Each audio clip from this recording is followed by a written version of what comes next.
It's Tuesday, September 3, 2019, and this is Globespan 24x7 News. My name is Samuel Supnanan, coming to you live from Georgetown, Guyana. Here are the major headlines for today. Demerara Harbor Bridge reopened to light vehicular traffic. Taxi driver accused of attempting to kill man over $2,000 remanded. Second GCCI Business Forum to focus on marketing and finance. Education Month 2019 launched with focus on special needs. And Indigenous Heritage Month is on at Sapphire Exhibition Center. We begin tonight's newscast by telling you that police are investigating the circumstances surrounding the death of Reynald Manuel, male Caucasian, 30 years, of Philippines, an incident which occurred at about 2200 hours 40 today at a city wharf on Water Street, Georgetown. Inquiries disclosed that the deceased and other crew members were on board motor vessel FWN Rampide I in the process of making ready the twin deck cover. The wire rope burst and caused the deck to fall into the hatch, which resulted in the deceased receiving multiple injuries. The body was examined by a doctor who pronounced the foreign national dead. His body is at the Lycan Funeral Home awaiting a post-mortem examination. Investigations are ongoing. The Demerara Harbor Bridge has been officially reopened and is now able to accommodate light vehicular traffic. General Manager of the Demerara Harbor Bridge Corporation, Ralston Adams, has said. Addressing the media at a press conference held earlier today, Adams explained that structural repairs were completed around noon, with the remaining works on alignment continuing. We want to give access to cars, minibuses, motorcycle. We're gonna be looking at some canters, light trucks. So we're looking at that for about 6 o'clock this afternoon, latest. Despite that time given, the reopening happened sometime around 1400 hours today. Asked to comment on the marine traffic, Adams said that is now being discussed and vessels will be accommodated within specific timeframes during each day until there is a permanent fix. We can accommodate 5. That doesn't mean there's not more than 5, but we have to accommodate it within the hour and a half window so that we can keep traffic going. So we now just said, as Mr. Richardson said, we normally will do 3 at 5 o'clock. So you can multiply that by the days we're out. That's about 6. We're hoping to accommodate 5 this time, but that normally would require the cooperation of the pilots and the captains. In these situations, they do cooperate because everybody wants to. So we expect to do at least about 5 on the next retraction. When is that likely? Today is Tuesday. We're gonna do we're probably looking somewhere either Wednesday, Thursday, because as I said, we now have to know. Tomorrow's Wednesday. Tomorrow's Wednesday. So most likely Thursday, Friday. Thursday.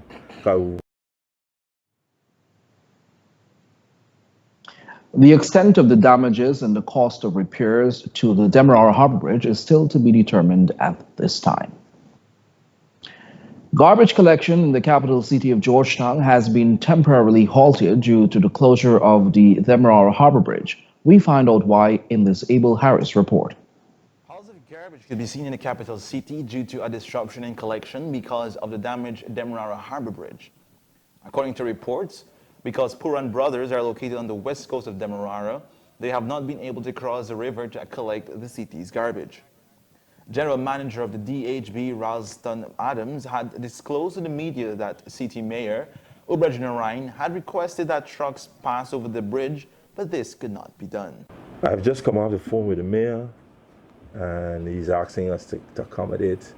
And I told him, like I'm saying to you now, by 6 o'clock, we will have some vehicles transiting the bridge, and hopefully once those trucks are empty, I'm sure we can facilitate them coming over. The problem is expected to be cleared by the end of the week as the harbor bridge has fully reopened to allow the normal flow of traffic. An early morning accident on the Demerara Harbor Bridge on Monday had resulted in its immediate closure. Bridge company said a tug and barge transporting material had slammed into the bridge, loosening the anchorage and shifting it out of alignment. As a result, a car was stuck due to the plates being shifted. Thousands of Guyanese were affected by the closure of the bridge as the only means of transportation was via speedboats. Reporting for Globespan 24x7 News, I am Abel Harris. Thanks, Abel. In this report, you will hear that the Georgetown Chamber of Commerce and Industry, Inc., GCCI, today launched its second annual Business Development Forum aimed at preparing local business owners to better finance and market their commodities. The details in this report. To be held under the theme Evolve Your Brand, Market Your Business, the oldest private sector body in Guyana, the Georgetown Chamber of Commerce Industry today launched the second edition of its Business Development Forum, aimed at preparing local businesses to better manage their finances and professionally market products. The twofold event will be held between September 27th and 28th at the Pegasus Hotel.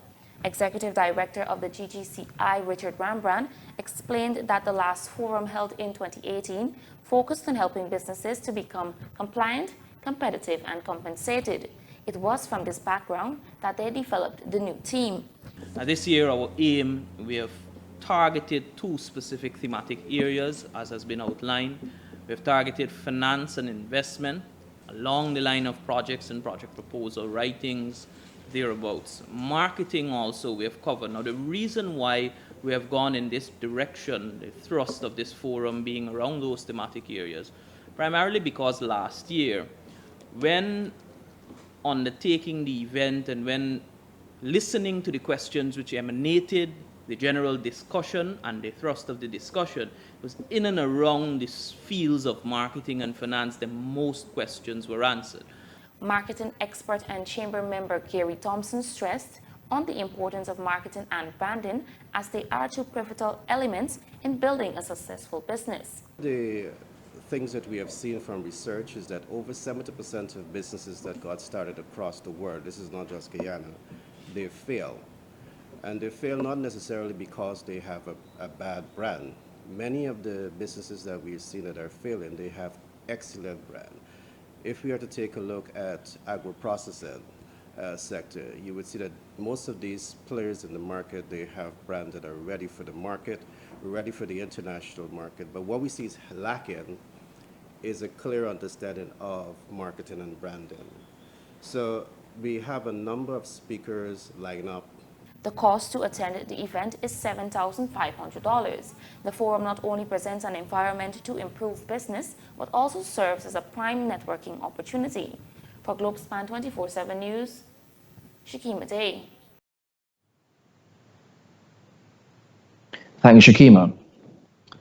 The Ministry of Public Health is expected to ink a $150 million contract which will see the commencement of corrective works on the Port Kaituma Hospital complex by the first week of September. A team led by Minister of Public Health Valdo Lawrence recently conducted an assessment visit to the complex to examine the area where the works will take place. The Department of Public Information reported that among the upgrades are access points for accident and emergency patients, outpatients, rehabilitation of other areas.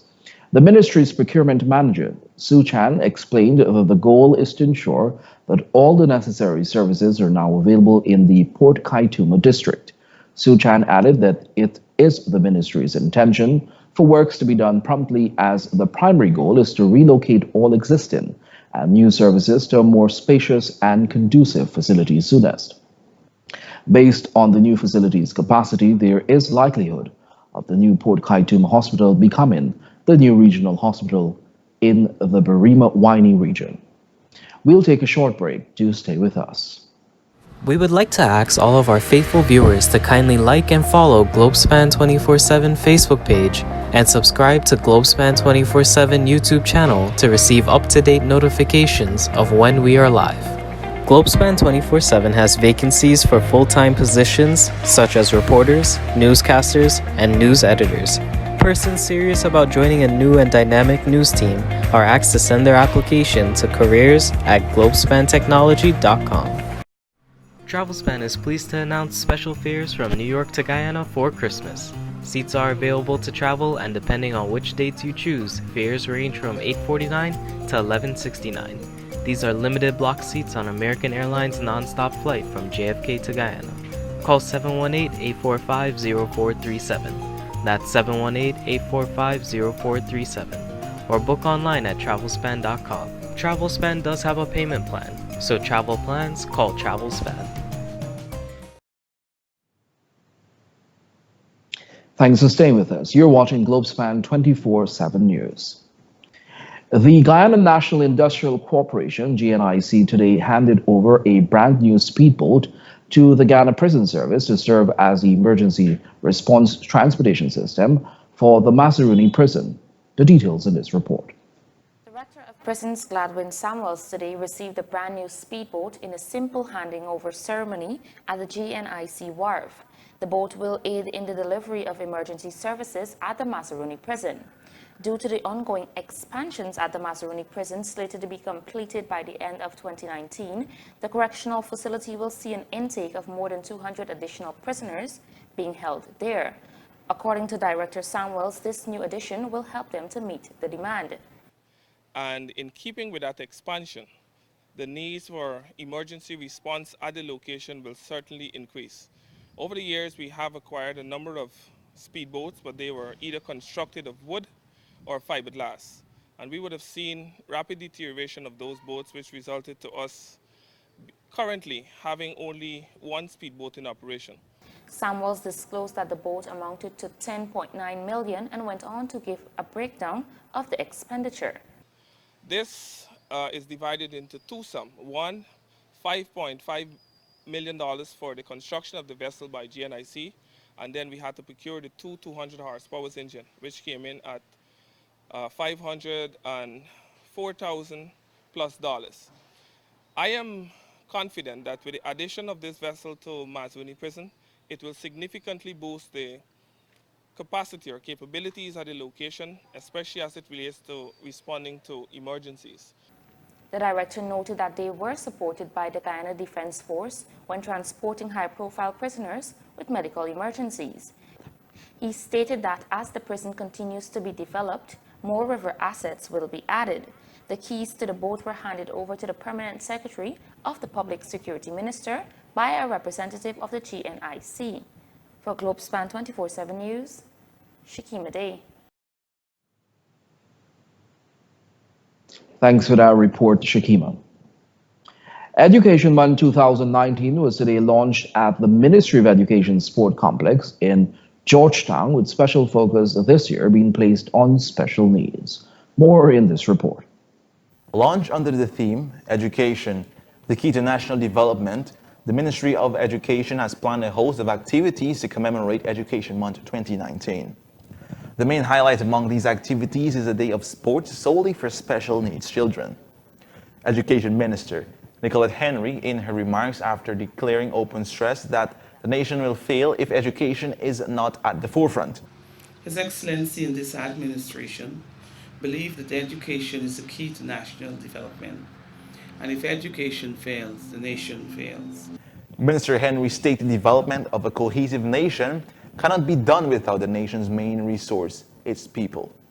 $52.2 billion would have been allocated to the education sector, which is over 15% increase from 2018.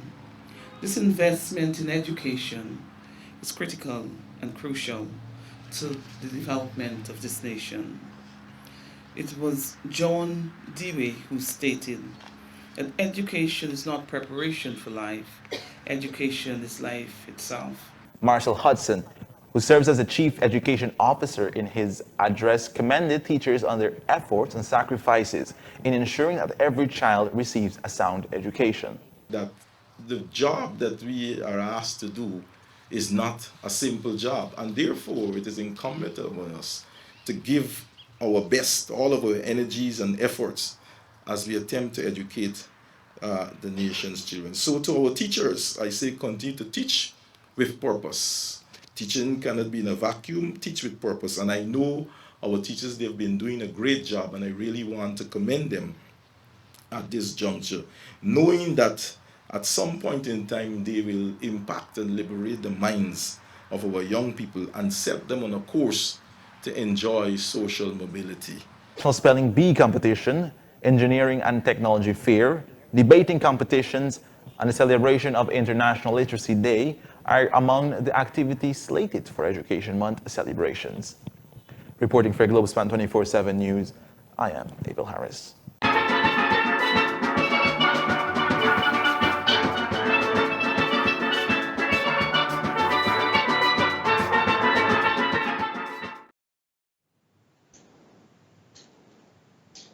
Thanks, Abel. A taxi driver who allegedly stabbed a man during a row over $2,000 was today charged with attempted murder. Maurice Carter, 43, of Durban Street, Workmanville, Georgetown, was not required to plead to the indictable charge. He is accused of wounding Matthew Gilbert with intent to commit murder. Police prosecutor Christopher Morris told the court that on the day in question, Gilbert was at a car wash when he was approached by Carter, who requested the $2,000 owed to him. Gilbert then claimed that he did not have the money. This led to Carter pulling out a pair of scissors and stabbing him. Gilbert was taken to the Georgetown Hospital, where he was treated and admitted a patient. The taxi driver was remanded based on the seriousness of the crime. He will make a next court appearance on September 26. Guyana is observing Indigenous Heritage Month, and there are a whole host of activities planned to recognize and celebrate the life and work of the country's first people. Globespan 24x7 took its cameras to the Sophia Exhibition Center last evening to witness the celebration. We now bring you a special report on the Indigenous Heritage Month Food and Craft Exhibition.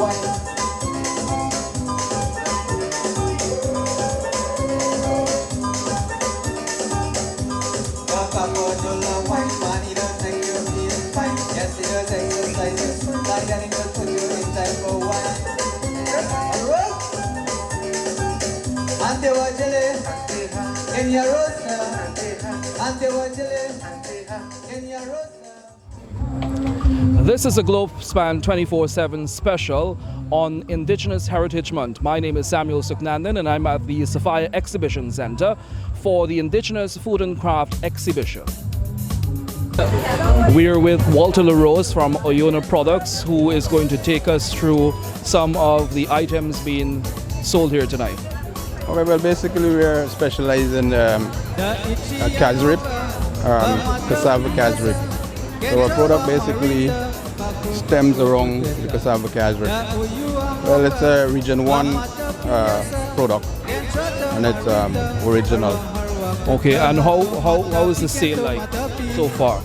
Yeah, the sale is okay. It's, as patrons come, they would come out and shop. So you supply to a large market in Georgetown or other places? Yeah, we do supply to a large market. We're found in major supermarkets in Georgetown. Okay, and what are your thoughts about Indigenous Heritage Month? Well, how are you going to spend your month?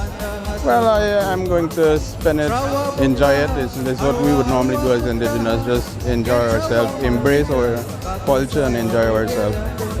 Well, thank you very much for your time, Mr. Lewis.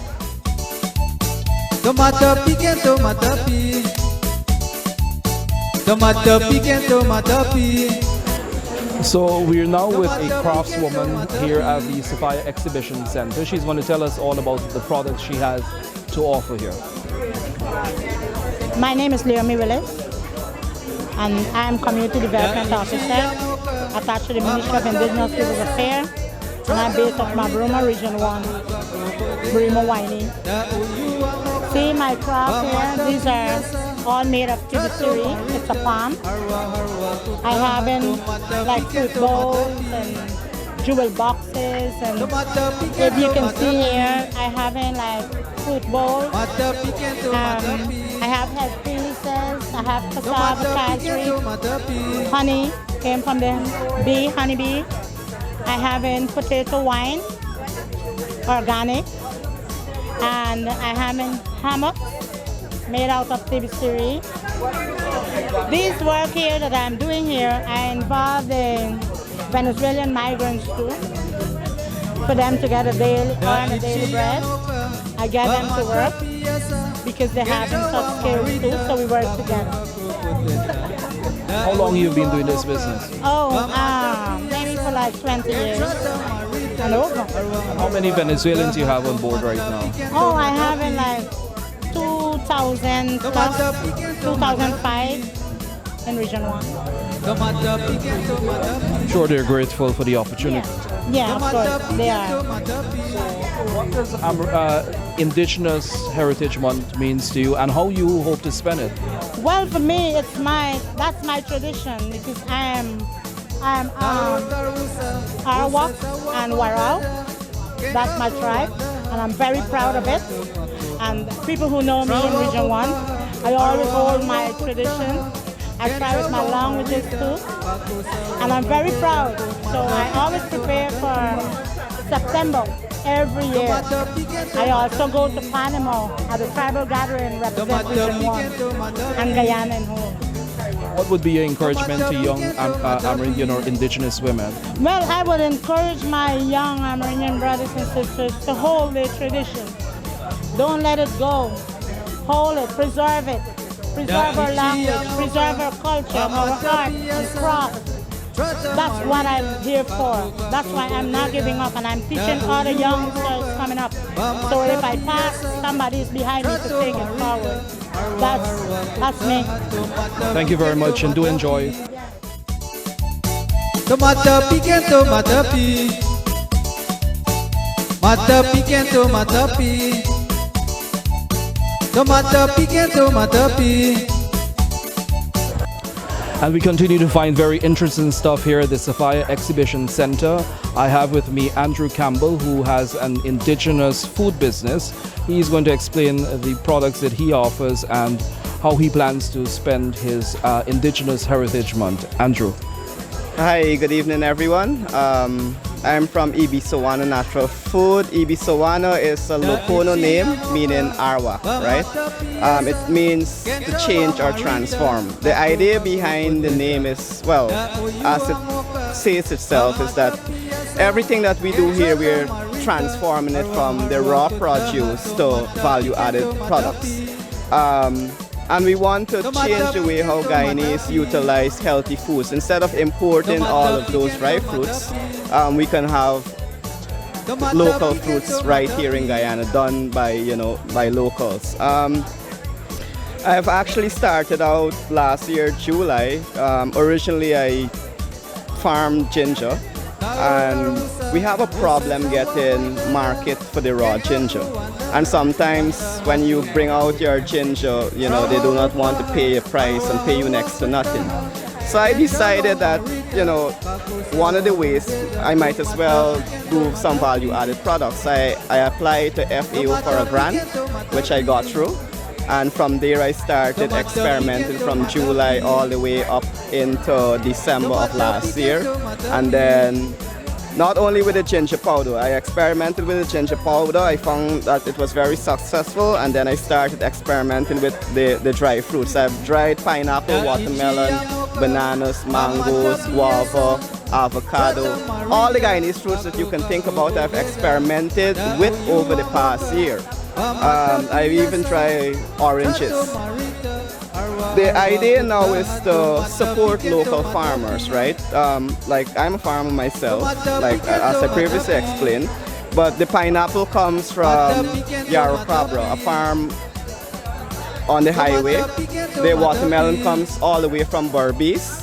I support a female farmer, Vashti.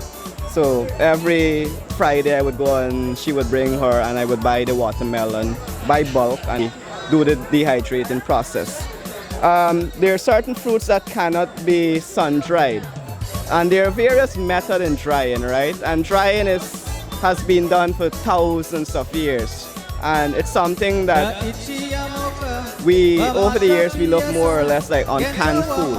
But dry foods are just as nutritious as, the canned stuff. What has been the response like from Guyanese generally? And do you have an overseas market? The response has been good so far, but there are many challenges in Guyana, especially with unreliable power source.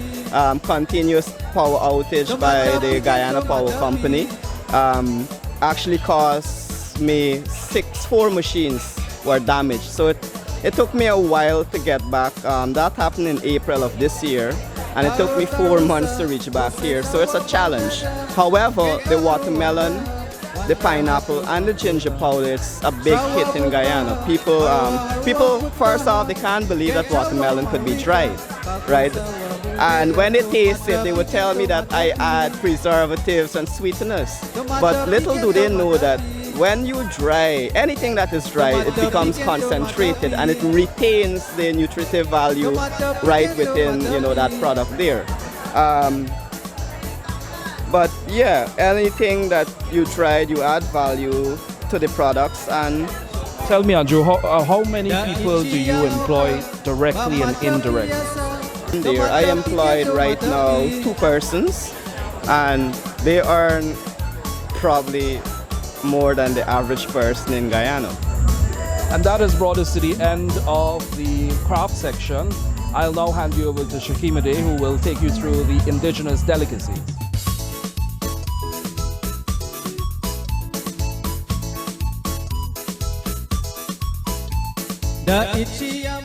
So we're here at the food section, looking at some Amerindian dishes, and I'm here with Leota, and she's going to tell me a bit about the fly potato wine. So, hi Leota, and just tell me a bit about how you made this delicious wine. It's made out of the purple potato.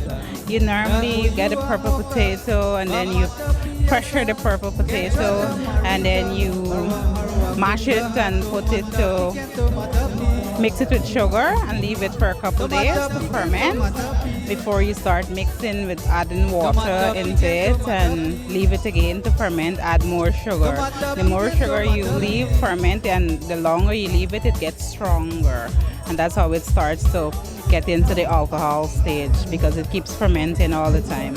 And the longer you leave it, it gets really strong. Oh, this is a different setting. Some people, like, if you want a different stage, the longer you leave it, the thing. Some people like it sweet, so they make it like for 2 weeks. Others like it strong, they make it for like a month. It can leave actually like 2 months or so. And can you just tell me a bit about this one here? The paiwari. It's paiwari. Yeah. Okay, just a bit about how you make the paiwari and all of that. It's made from the cassava. How long does this take to make? It takes approximately the same time. Yes. So, deer tuma, it's made out of the cassava water. Before you make it into the karzip, the water, you make the deer tuma. We have the haimaro. All is made out of the cassava water. Business for you? Yes, it is. So this is how you get your livelihood? Yes. And can you just explain to me a bit about what Amerindian month means to you? Well, first of all, Amerindian month makes me feel special. It's a way of I feel proud of myself and I feel special. All right, thank you so much. All right. Da ichiyamoka bamata piasa kenchawa marita kakro poteta da oyuamoka bamata piasa kenchata marita harwa. So we're here with Felicia at her food stall. So Felicia, tell me a bit about how sales have been going so far for the evening. For the evening, it's a bit slow than yesterday, but we expect that because people are going to now learn that the opening was launched, so in a few days it should be picked up. Okay, the most sold item is the tumo pot, bush cow and lava with high marrow. Okay, well the bush cow tumo pot, that's the wild cow, and it's cooked in the cassava sauce. The cassava juice, that's the tumo sauce. And I think that's how people enjoy it most. Okay, African Heritage Month, basically it means a lot to me. It's like showing out my culture, letting other people know what our culture is and how important our tradition is.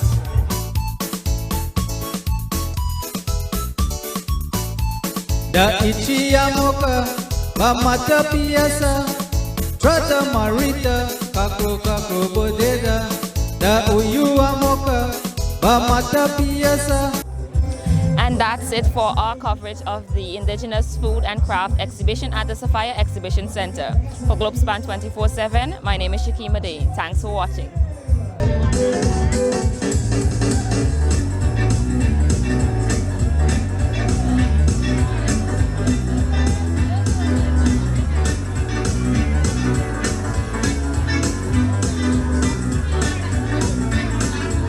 Back to back, belly to belly, you jump like a rabbit and you whine like a shelly. Take it over, baby, take it over.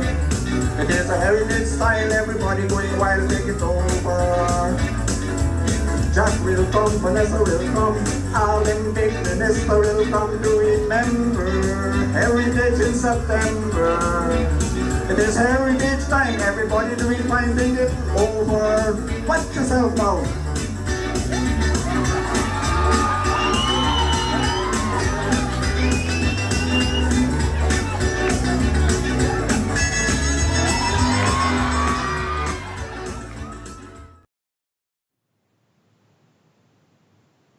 I do hope you enjoyed our coverage of the Indigenous Heritage Month Arts and Craft exhibition at the Sophia Exhibition Center there. We'll take a short break. Do stay with us. Amro's Travel Service is pleased to support Globespan 24x7 broadcasts. We provide travel solutions via our 4 locations in Trinidad. Chaguanas at 665-3383, Valpa 645-1604, Port of Spain 625-0800, and San Fernando at 652-4789. Remember, when you travel, Amro's is the way to go. This newscast is brought to you with the kind compliments of Travelspan GT, with locations in Georgetown and Berbice. For all your travel needs, call Travelspan GT at 327-1701, located at Lot 3A North Road, Georgetown, between Camp and Wellington Street. In Rose Hall, call 337-4287, and in New Amsterdam, call 333-6230. Call Travelspan today. Thanks for staying with us.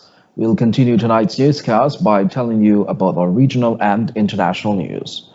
Regionally, an 8-year-old boy is the first named victim of Hurricane Dorian, which made landfall on Sunday in the Bahamas as a Category 5 storm and caused extreme destruction, with storm surges up to 18 feet above normal tide levels, reports say. Latino Macintosh drowned in the Abaco Islands over the weekend. The Royal Bahamas Police Force has also confirmed that 5 people died in the Abacos Islands. Open quote, "We are in the midst of a historic tragedy," end quote, the Bahamian Prime Minister said. "Our focus is search, rescue, and recovery. I ask for your prayers for those in affected areas and for our first responders," end quote. On Monday, downtown Grand Bahama was on the 3 feet of water, including the ground floor of its hospital and the Prime Minister's office, according to the Times. Homes, businesses, and several of other buildings were destroyed or badly damaged. The storm was expected to continue battering the islands as it heads to the U.S. coast. The French government on Tuesday announced plans to create 1,000 new places in shelters for the victims of domestic violence as outrage grows over the number of women killed by a current or former partner. France is one of the European countries with the highest number of such murders, according to EU figures from 2017, which puts it second only to Germany. Last year, 121 women were killed in France in these circumstances, equating to one death every 3 days. So far this year, at least 100 women have been killed by a current or former partner. Open quote.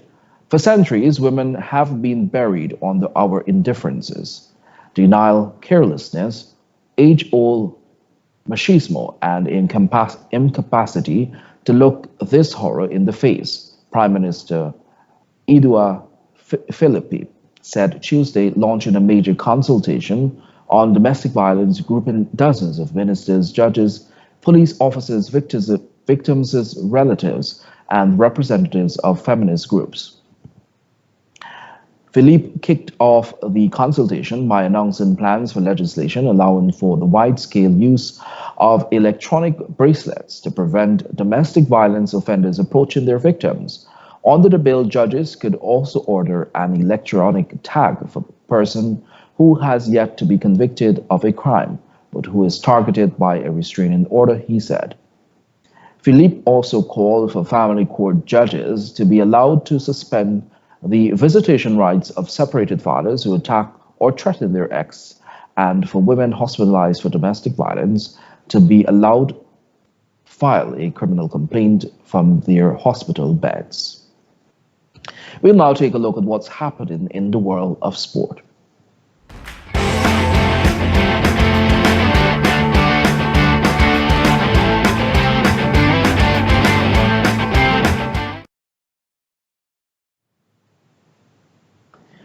U.S. oil major ExxonMobil is sponsoring the Ghana Amazon Warriors team for the second time as they strive to capture the Hero Caribbean Premier League CPL Cup. The Warriors will begin their 2019 campaign on Thursday when they take on the St. Lucia Zouks. The local team's lone focus will be to win matches with the support of ExxonMobil for the second year running. The media launch to reiterate the partnership between the Warriors team and the oil company was hosted on Monday at the Marriott Hotel lobby, where members of the team were formally introduced to the media. The Warriors franchise owner said the 2019 squad has been carefully composed and disclosed that they are very confident that the Warriors can win it all this time around. Meanwhile, Guyanese cricketer Chandrapal Hemraj is celebrating his birth anniversary today. Hemraj, 26, is a talented left-handed cricketer who is slated to take part in the highly anticipated Caribbean Premier League, representing his home country for the Ghana Amazon Warriors. Hemraj celebrated his birthday with his fellow teammates.